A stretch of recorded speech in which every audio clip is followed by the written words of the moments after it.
মাছ কিনবো মাছের খাদ্যের জন্য। এখন আছে দুই রাজনীতিবিদ যাচ্ছি মাছ কিনতে, মাছ কিনতে কিনতে জাতি জাতি ওই যে ভারতরে নাই কাজ করে ফেলেছে, সেই একটু গল্প গুজব দিচ্ছি। আসসালামু আলাইকুম বন্ধুরা, কেমন আছেন সবাই? আশা করি সবাই অনেক ভালো আছেন। তো আমি মোহাম্মদ সাকিব হোসেন আছি আপনাদের সঙ্গে। তো ভোর 5টা বাজে ঘুম থেকে উঠছি। ঘুম থেকে উঠে এখন ভাবতেছি যে সকালবেলা একটু মাছ কিনতে যেতে হবে, বন্ধু আর আমি মিলে। আমাদের এখানে সকালবেলা অনেক টাটকা মাছ পাওয়া যায়।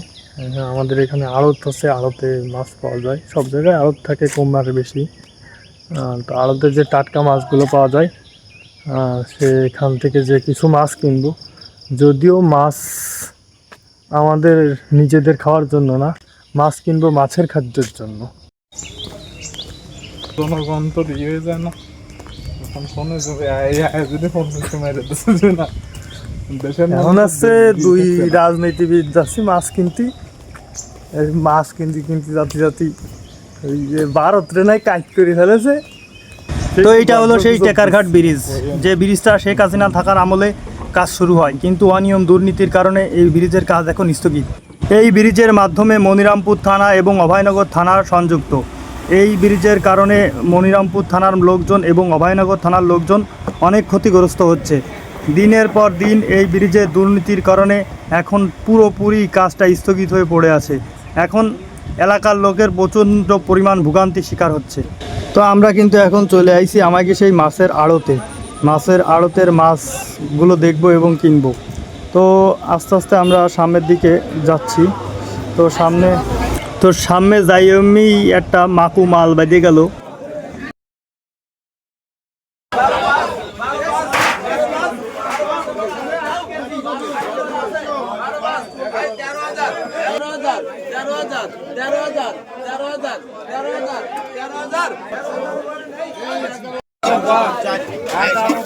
ভাইরে ভাই, এই মাকু দুটোর দাম নাকি 750 টাকা পর্যন্ত উঠেছে, না জানি 800-1000 টাকা উঠে যায় কিনা।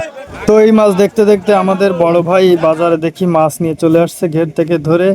তো আমরা মাছের দাম দর করতে পারতেছিলাম না, কারণ বাজারে অনেক কাস্টমার, কিন্তু সেই অনুযায়ী মাছ কম। তাই মেভাইকে বললাম, মেভাই তুমি যেহেতু মাছ আনছো, তো তোমার ওখান থেকে আমাদের জন্য কিছু ভালো দেখে মাছ বেছে দাও। তো মেভাই সে দেখে মাছ বাছা শুরু করলো। বাছার পরে হচ্ছে আমাদের সেই মাছগুলো। এই মাছগুলো আমরা এখন বাড়ি নিয়ে যাব। বাড়ি নিয়ে যেয়ে ছোটো ছোটো করে কেটে কেটে ভুনা করে খেয়ে ফেলবো। মাছ দেখছেন আসলেই বাস্তবে এইখানে আসলে টাটকা এবং জ্যান্ত মাছ পাওয়া যায়। তো আড়তে সবসময় এরকম হয়।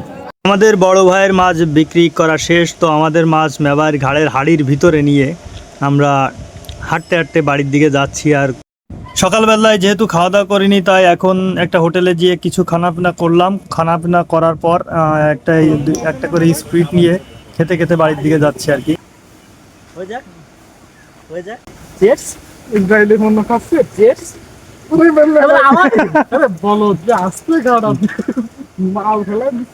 দুষ্টুমি করতে করতে আজকের ব্লগটা এখানেই শেষ। আবারও দেখা হবে ইনশাল্লাহ অন্য একটা ভিডিওতে, নতুন কিছু নিয়ে। গ্রামের সৌন্দর্য অবশ্যই থাকবে তার ভিতরে ইনশাআল্লাহ।